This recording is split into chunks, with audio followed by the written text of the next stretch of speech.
तो दोस्तों आज हम बात करेंगे इंडिया की मोस्ट पॉपुलर फिल्म जो कि एक हफ्ते पहले 27 जून 2024 को रिलीज हो गया था। और उस फिल्म को मैंने first day first show Kolkata lake mall Cinepolis में देख लिया था। लेकिन उस दिन मैंने रिव्यू इसलिए नहीं किया कि मैं इस फिल्म की मार्केटिंग स्टाइल्स और ये फिल्म एक हफ्ते के अंदर क्या क्या कर सकते हैं, इसकी चर्चा कैसी होगी, ये सारे चीज की इंतजार कर रहा था। और अभी तक सारे के सारे रिव्यूज आ चुके हैं, कुछ कुछ फुटेज भी लीक हो चुके हैं। और शायद आपने मेरी चैनल पे मेरा ब्लॉग भी देख लिया होगा कि मैंने गया था और मैंने फर्स्ट डे फर्स्ट शो ही देखा था। और सबसे बड़ी बात है तो अभी बहुत कुछ हो गया है और बॉक्स ऑफिस पे ये जो फिल्म है तहलका मचा रहा है और एक टाइप का सुनामी चल रही है इस फिल्म के लिए पूरे इंडियन बॉक्स ऑफिस में।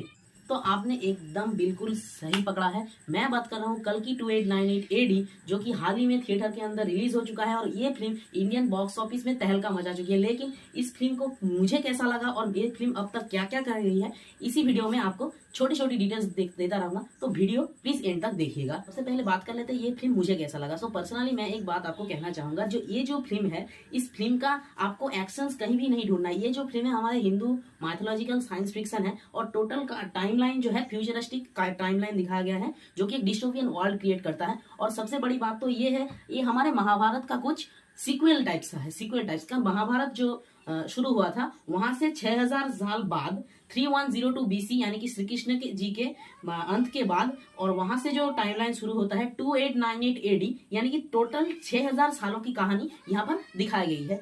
फिल्म की जो फर्स्ट हाफ है वो टोटली वर्ल्ड बिल्डिंग के ऊपर डिपेंड करता है और वहां से हमें कुछ कैरेक्टर्स की इंट्रोडक्शन मिलती है। तो सबसे पहले बात कर लेते हैं इस फिल्म की लीड एक्टर प्रभास की। प्रभास जो है वो जो हमें एंट्री सीन्स दिखाता है वो थोड़ी सी मुझे इतना भी हाईफाई कुछ नहीं लगा, बाकी फिल्मों की तरह ही है, लेकिन यहाँ पर थोड़ी सी मुझे कमजोरी ही लगा। तो वो करता है कि उसका एक जो है फ्यूचरिस्टिक कार है जो कि वो उसका बेस्ट फ्रेंड दिखाया गया है और उसके साथ वो कॉमेडी वगैरह करता है जो कि देखने में ठीक ठाक ही लगता है। फर्स्ट हाफ कॉम्प्लेक्स को दिखाकर सारी की सारी चीजें या फिर काशी इसमें वर्ल्ड बिल्डिंग के अंदर ही काम कर जाता है। और वो जो टाइमलाइन दिखाया गया है वहां से ये पता चलता है कि आज के बाद यानी आज 2024 साल चल रहा है 2898, आप मिनिमम 875 साल बाद जो होगा, गंगा नदी सूख जाएगी, पूरे के पूरे देश हमारे जो रेगिस्तान में बदल चुका होगा और एक ही शहर बचेगा वो है काशी। वहां पर सारे लोग जमा होंगे और जहां पर सारे इस जो धरती का जो पानी वगैरह सब कुछ है हमें जो लगता है वो सारे के सारे चीज को खींच के सिर्फ एक जगह पे रखा हुआ है, वो है कॉम्प्लेक्स। और हमारा जो मेन लीड एक्टर है प्रभास जी, वो करना क्या चाहता है, उस कॉम्प्लेक्स में जाकर अपनी ऐश की जिंदगी जीना चाहता है। सो वहां पर वो एक बाउंटी हंटर की काम करता है जो कि उन्हें 1 मिलियन बाउंटी चाहिए कॉम्प्लेक्स में जाने के लिए। उसके बाद हमें देखने को मिलता है सुप्रीम यास्किन यानी कि कमल हसन जो चरित्र निभाया है यहाँ पे सुप्रीम यास्किन को, वो क्या कर रहे हैं, वो एक प्रोजेक्ट कर रहे हैं जिसका नाम है प्रोजेक्ट के। इस फिल्म का पहले से ही नाम था प्रोजेक्ट के। तो प्रोजेक्ट के एक मिशन चल रही वहां पर प्रेग्नेंट लड़की की सीरम को लेकर वो अपनी बॉडी में डालकर खुद को ट्रांसफॉर्मेशन कर रहे हैं या जुग की तरह वो बचना चाहते हैं। मिनिमम वहां पर मैं फिल्म में एक चीज उल्लेख किया गया है कि वो जो सुप्रीम आस्किन है उसे एक राक्षस दिखाया गया है और वो 200 साल से राज कर रहा है, 200 साल से जीवित है। यानी कि वो अपने शरीर को एक प्रेग्नेंट लड़की की सीरम को लेकर अपने शरीर को दूसरी बार पुनर्जन्म कर रहा है। तो इसीलिए वहां पर आप कमल हसन के जो किरदार का जो फेस है उसको आप देखते ही समझ जाओगे कि ये बहुत सालों पहले ही आया था।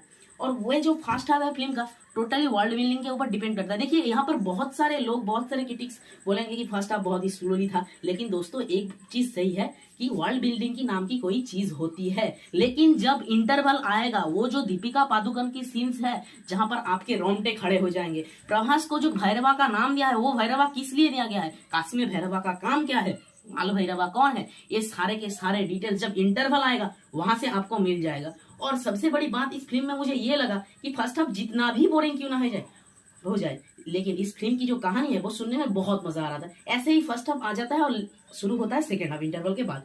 तो इंटरवल के बाद से टोटली फिल्म चेंज हो जाता है। वहां पर आपको अमिताभ बच्चन के साथ तो दोस्तों वहां पर आपको अमिताभ बच्चन के साथ प्रभास का जो फेस ऑफ वो देखने को मिलेगा। और अमिताभ बच्चन को वो जो बच्चा है राया नाम का वो ढूंढ लेता है कहीं ना कहीं से, और अमिताभ बच्चन को वो अपनी मनी जो श्री कृष्ण ने द्वापर युग के टाइम उन्हें से छीन लिया था उन्हीं से, तो वो मनी मिल जाता है जो कि उनकी शक्ति वापस उनके पास आ जाता है। और वो मनी से भगवान कल्कि जिस महिला के गर्भ में है यानी कि माता सुमति के गर्भ में है उन्हें ढूंढने के लिए निकलते हैं। तभी प्रभास के साथ उनकी फेस ऑफ होती है। वहां पर एक एक्शन सीन्स दिया गया क्योंकि प्रभास को चाहिए 1 मिलियन बाउंड्री, जो कि दीपिका के ऊपर लगाया गया है क्योंकि वो लैब से भाग गई है।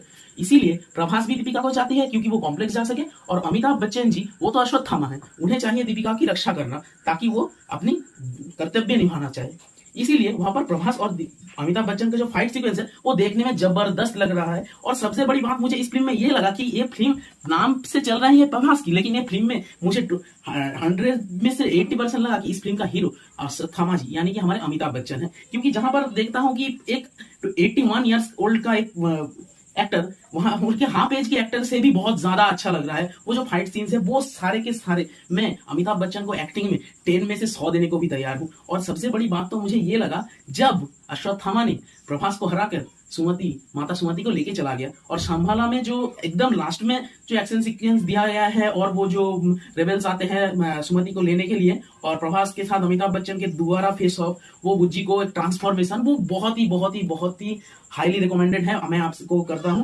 तो आप जिन जिन लोगों ने अभी तक सिनेमा नहीं देखा, जाइए अपनी नजदीकी थिएटर में, अभी भी सिनेमा चल रही है। और सब कुछ छोड़ के इस फिल्म को आप जरा सी भी कमी मत सोचिएगा, क्योंकि इस फिल्म का जो लास्ट 40 मिनट्स है यानी कि आधा घंटा, वो आपके रोंगटे खड़े कर देंगे। Totally goosebumps. इस फिल्म का जो डायरेक्टर है वो इस फिल्म के ऊपर बहुत सारे मेहनत की है, वो आपको देखने को मिल जाएगा। और ये भाई हॉलीवुड की फिल्म है, मुझे तो कहीं से भी नहीं लगा कि ये इंडियन फिल्म चल रही है। हमारे हिंदू माइथोलॉजी को लेकर science fiction dystopian world create करना कोई मामूली बात तो नहीं है, इसलिए 600 करोड़ बजट जो लगा गया है, इसे देखने में तो आदि पुरुष बिल्कुल नहीं लग रहा है। तो ये लग रहा है कि हमारे बहुत से रिकॉर्ड को तोड़ने वाला है। और this is the proud of Indian cinema कि यहाँ पर भी हॉलीवुड की तरह मूवी हमें मिल रहा है। और लास्ट के जो 40 मिनट्स आपको मैं बताया ना, वहां पर मेकर्स ने जबरदस्त ट्विस्ट डाला है प्रभास के ऊपर कि प्रभास का कैरेक्टर एक्चुअली है कौन। तो वहां पर आपके सारे पैसे वसूल हो जाएंगे। तो दोस्तों मैं आपको ये बात कहना चाहूंगा कि दो the film was slow in first half, but मैं आपको ये लिख के देता हूं दोस्तों कि लास्ट यानी कि सेकेंड हाफ का जो 40 मिनट्स लास्ट में है क्लाइमेक्स में, उसमें आपका फुल पैसा वसूल हो जाएगा दोस्तों, मैं आपको लिख के देता हूँ। और इस फिल्म में भर भर के केमियोज हैं, लेकिन वो केमियो कोई इलॉजिकली दिया नहीं गया है। लेकिन इसमें जो इलॉजिकली एक केमियो लगा वो मुझे दिशा पटानी के लगा, लेकिन दिशा पटानी की भी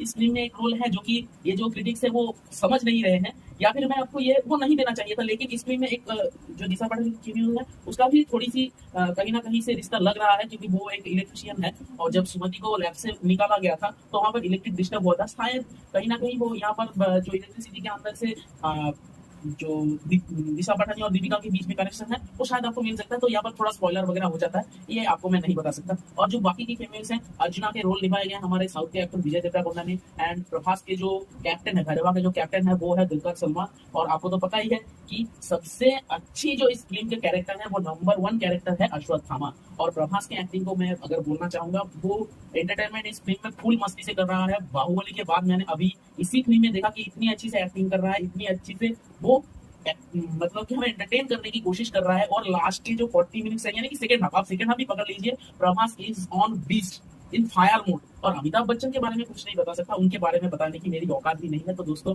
प्लीज आपको मैं एक बात बार बार कह रहा हूँ, आप थिएटर में जाइए, वहां से देखिए, क्योंकि इस फिल्म में आपको बहुत कुछ मिलेगा। श्री कृष्ण जी के महाभारत के टाइम से कुछ चीज भी देखने को मिल जाएगा। और लास्ट की जो 40 मिनट्स क्लाइमेक्स है वो प्रभास को जो महाभारत के एंगल से जुड़ा गया है, एक्चुअली प्रभास का कैरेक्टर है कौन वो मैं आपको यहाँ पर बता देता तो स्पॉइलर हो जाएगा। छोड़िए, बता ही देता हूँ। प्रभास इस फिल्म में भैरवा तो महाभारत से कर्ण का रोल प्ले कर रहा है। शायद मुझे ऐसा भी लगता है कि महाभारत के टाइम कर्ण को वो आपको आप तो कहीं ना कहीं महाभारत में पढ़ा ही होगा, कर्ण ने जो उसका रथ का पहिया जो है वो अटक गया था, उसके उठाने के वक्त अर्जुना ने उसे तीर से मार दिया था। तो वहीं पर मुझे कहीं ना कहीं लगता है कि श्री कृष्ण ने अगर अश्वत्थामा को एक चांस दिया है तो इस कलयुग में कर्ण को भी चांस देंगे, और कर्ण पुनर्जन्म लेकर वापस आया है। तो इस फिल्म में प्रभास को लीड एक्टर दिखाने का मीनिंग आपको सेकंड हाफ से ही मिल जाएगा, वो इंटरवल के टाइम से ही मिल जाएगा। काल भैरवा की इंट्रोडक्शन, विष्णु भगवान विष्णु का इंट्रोडक्शन, और अश्वत्थामा का जो मित्र है कर्ण, इसका जो फुल डिटेल्स है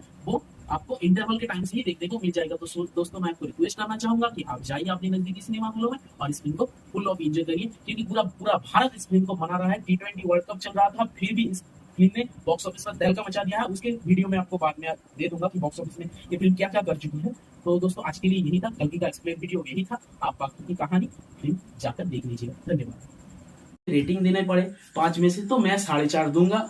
प्रभास की एक्टिंग अच्छी लगी, ठीक ठाक लगी, लेकिन अमिताभ जी उसकी रिव्यू करना मेरी औकात में नहीं है दोस्तों।